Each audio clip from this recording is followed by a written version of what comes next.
little bit of a slime coat to the axolotl's skin and help it recover even faster in this temporary tank. So it's my goal to get this axolotl fully thriving again by the end of the video, and while we wait for the stress guard to take effect, let's build its dream home, which every axolotl tank of course starts with the floor, which we'll start by adding in a layer of this aqua soil that will give the proper nutrients to all the cool plants we're going to add in here. Then we're going to cover that with a layer of sand so the soil won't make the water dirty at all. But for this build, I've got these, like a bunch of black crystal rock stuff that I can just go and scatter all over the sand. Obviously, our rescue axolotl has this unique dark color, so for this whole enclosure, we're going to be matching that theme as much as I can. As you can see, I got super small black rocks that are almost like sand, medium-sized pebbles, and even large stones, which adds a ton of variety all over the sand. Very nice. But now the tank needs some big rocks, and as you can see, I've got a few different types, but the choice of which to use is clear. You see, axolotls have super delicate skin that can easily scrape on stuff, and especially our rescue axolotl cannot afford to get scraped while he heals. So I'm going to use the smoothest stones here with no rough edges, which I put a few of those on the side, and I also got out some of these pieces of wood and kind of played around with them to see which style I liked most, and I ended up deciding on this with the two long pieces of branches on the two sides. But as you can see, I've kept the middle of this enclosure completely empty. That's because secondly, I'm going to be building an axolotl cave, which yes, will literally be a cave that looks like an axolotl's head, which, well, I mean, that's the plan at least. I don't know how well it's gonna go. And building this for the axolotl is gonna be perfect because in the wild, they absolutely love dark sheltered areas because it keeps them safe from predators. And I guess caves are made out of rocks, so I'll just start kind of stacking them around here. I bought a bunch of rocks, as you can see. And after measuring how wide the cave was gonna be, I decided to build it outside of the tank to make it easier. Basically, the plan is we line up the rocks in a kind of circular shape, and then we get out some spray foam and, well, we just start spraying to connect them all. Yeah, I love spray foam so much because it's so useful for all of my aquarium builds. Anyways, I continued to stack the rocks up more and more with spray foam till it ended up looking sort of like the shape of an axolotl head. We got the mouth as the entrance to the cave. Then I put on some giant googly eyes to, you know, obviously be the eyes. And finally, axolotls, of course, have these little hairy things coming out of the side of their head. These are actually the axolotl's gills, which let it breathe, which obviously we had to put on this cave, so I got some of these dark red pipe cleaners and kind of just stuck them on the side of the rocks. Alright, but as you can tell, this is obviously a little bit tacky. I mean, the spray foam is basically like a different color than the rocks. So that's why I'm gonna add some paint. And don't worry, I double checked to make sure this is aquarium safe once it dries. The last thing we need is paint toxicity for our injured axolotl. So yeah, I went and carved off all the excess spray foam and painted the parts that I thought would make it look better. And anyways, here is the final axolotl cave. And as you can tell, it's basically a one-on-one replica of our axolotl.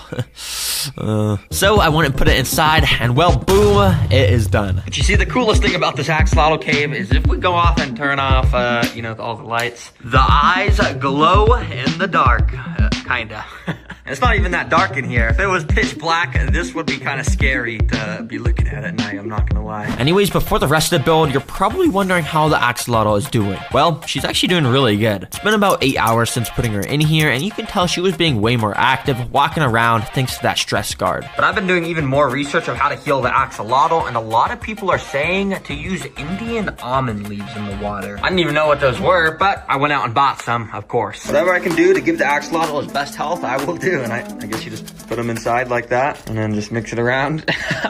Okay. Immediately, you can see the leaves provided a little bit of cover above the axolotl, which probably helps her feel safer, but it also starts to slowly turn the water a cloudy tea color. Basically, this is because the leaves are spreading this thing called tannins around into the water, which is just some natural thing that helps the axolotl's skin get even healthier. Nice. And if you didn't already know, axolotls literally don't need any sort of land area in their tanks, which of course I know because in the new Terra Green activity bucket, there's an entire page dedicated to axolotls where it says that and also some other fun facts, and it even has a little activity at the bottom. So if you like my channel and you want to learn more about nature and also have tons of fun activities, make sure to check this book out. The people that have already bought it have been loving it, so yeah, thank you guys so much for supporting it. Anyways, while that goes into effect, the next step for the tank is DIY decorations. And this time, I've got a really good plan for tons of unique ones to make. And this first one's kind of not a decoration, but it's this thing. It's a circular air bubble maker, and it should give oxygen to this whole tank. And I was just gonna go and put it inside, but I'm not gonna lie, I kind of wanted to see what it looked like in action before we filled up the tank. So I put it in this temporary one and check it out. Oh yeah, look at the bubbles. I don't know why every time I put one of these in my tanks, it makes me excited. And yeah, I kind of was just playing around with it a little bit too much, watching the bubbles go in weird directions. Anyways, that's enough fooling around, back to work. Now for the next DIY decoration, I got a brick and chisels again. Yep, a couple videos ago, I tried to make a fish statue by carving it out, and it looked super good and super realistic, as you can see. Well, one of you guys commented saying I should make an axolotl statue, so let's see how this goes. So first of all, I sketched out how it was gonna look, and this time I got out a professional carving kit. And yep, I don't know what any of these tools do, but I immediately got to work. Once again, I refuse to watch any sort of tutorial on how to properly do this, and that might have been reflected in my work quality because this stone was way harder to carve out than the one before. And even this is super sped up. If you see the real speed of how slow I was going, you could probably understand how painful this was, so I decided to just call it finished here. All right, check it out. As you can see, it is absolutely, I mean, it's really good. This could easily belong in the museums besides the other greatest works of art. Actually, guys, I'm just kidding. This looks like the stupidest caveman tried to like draw a lizard on the side of his cave. It's not very good.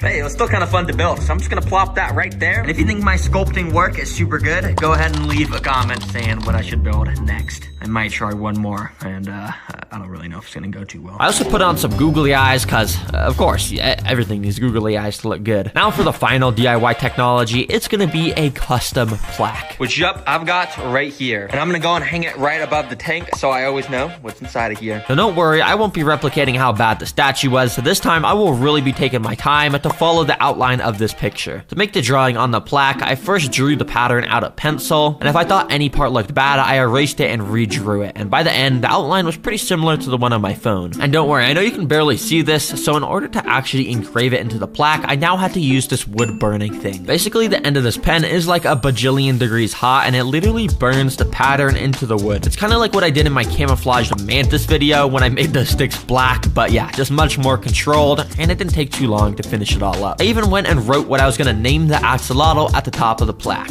Yep, I'm naming it Black's the Axe. A lotl in parentheses. Because obviously, it's a black axolotl. I feel like that name fits and it rhymes. Black's the axe. Anyways, let's hang this up. So I went and hung it above the tank, and now we can actually focus on making this tank look good again with our final step, which is some plants. Now I'd love for the plants in here to match the black theme, but unfortunately black plants mean dead plants. So I'm gonna have to stick to some old-fashioned blue plants. I mean green plants. They don't have blue plants. So you already know the drill. I drove to Petco, pretty much bought out their entire stock. And by the way, sorry to anyone that needs to get plants here after I visit. I always buy all the good ones. And I brought them back home. Now for some reason, I forgot to click record on my camera during the planting process. But just imagine this is what it looked like. I took the plants, put them in the sand, and I did that with all of them. Yep, pretty revolutionary stuff. Then I filled it with cycled water, which I also forgot to record, but by the end, it looked like this. And well, everything on this list is now complete, meaning it's time to get the axolotl inside and do tons of other fun stuff with him to give him the best life after being injured. Oh, Blacks, I got some good news for you. I don't know if you've ever been in a proper enclosure, but what I'm about to add you to definitely is. So I brought my new friend over to the enclosure and let him free. Immediately, he was already super active, exploring around the whole thing, which was a good sign. But I'm gonna be obviously doing more than just watching this guy. I have all these fun things that I want to test with this guy real quick. And the first one is food. Let's test 3 different food sources, starting with this. It's some like freeze-dried bloodworms. Yeah, let me unpackage these. The goal is to see how quickly Blacks will eat each food source to see which he likes the most. And well, with these bloodworms, she was actually pretty interested, because after like a second, she saw them and snapped, but she missed them. So she tried another attempt at eating them and failed again. But finally, she did actually get a hold of the rest of the worm, and boom, that only took like 10 seconds. Yeah, and she also looked so cute and happy after eating that. Dang, she must have been hungry. All right, he ate those pretty dang quick, but I have a feeling he's gonna eat these ones even faster. These are proper earthworms, basically. Yeah, let's see how long this one takes. And this time, the axolotl must have set a world record, because it only took a little over 1 second for her to get a hold of this worm and start devouring it. I mean, let's get an instant replay on that. Nah, look, she was ready for that worm, and yep, she was even happier after having this in her mouth, because it must have tasted spectacular. Okay, well, the third food source is these things. They're axolotl pellets. I have a feeling that he's not gonna like eat it as fast as those worms. That was like literally under a second, but let's shrine. Now this time, let's just say the axolotl wasn't too interested, because it took seconds before she even did anything. But she did end up putting her nose right up to the pellet to figure out what was in front of her. You see, axolotls have pretty bad eyesight, so they usually rely on their nose to scope out stuff. And here, after giving the pellet a very, very thorough sniff, she eventually took a bite at it, tasted it in her mouth for like a second, and ultimately spat it back out. Okay, I guess she doesn't like pellets. Hey, this is good knowledge. I know to stick with the worms now. Anyways, about 10 minutes later, I noticed Blax had walked herself into the axolotl cave that I'd built for her. Seems like she was just gonna chill in here for a bit. Hey, I'm glad she's liking it and using it. Now for the final thing I want to test with the axolotl that's currently in the cave is, well, a GoPro. Yep, I've got a GoPro that I'm gonna stick underwater and do some fun stuff with it. All right, click record and let's switch to this camera, baby. Okay, I'm gonna start going underwater. And yeah, after getting it to the bottom and kind of just sticking it inside the cave, you can see the axolotl's body was actually right here. Yeah, it's kind of hard to see since the axolotl matches the color of the rocks, but yeah, she was just chilling in here. To see if I could lure her out, I actually went and picked up some more of her favorite food, which is the worms, of course. At first, I was kind of just waving them around in there, but she didn't really see them. Well, that was until this, when I put the worm a little deeper in, and just like that, the axolotl took it straight from my grip and was now devouring it. Yep, Blax will never pass up on the opportunity to eat a nice juicy worm, and she was not letting me grab it back, so I decided to just let her have it. Anyways, now the final thing on the list is to relocate the tank into another room. Yep, guys, I get so many comments of you guys asking what I do with my animals after the videos. Well, the answer is, with a lot of the cooler ones, like my furrowed dragon, for example, and Switch the chameleon, I just kind of keep in random areas of the house, as you can see. Oh, you're such a good boy, Switch. Such a good boy. But obviously, with all of my videos, it's hard to keep every single animal, so a lot of them I end up donating, so I don't have every single animal still. But starting with Blax the axolotl, I'm gonna be keeping every animal from my videos and building them up all in this room, so by the next video, there'll be Mr. Prehistoric, Switch, and I'll also get some of the other animals in here. So yeah, this is gonna be sick. Make sure to subscribe to see the room build up, and also remember, check out the Terragruin activity book. We spent a long time making it, and yeah, everyone that's bought it has been super happy with it. So yeah, make sure to check it out, and thank you so much for watching the video. We saved that axolotl. Let's go, baby.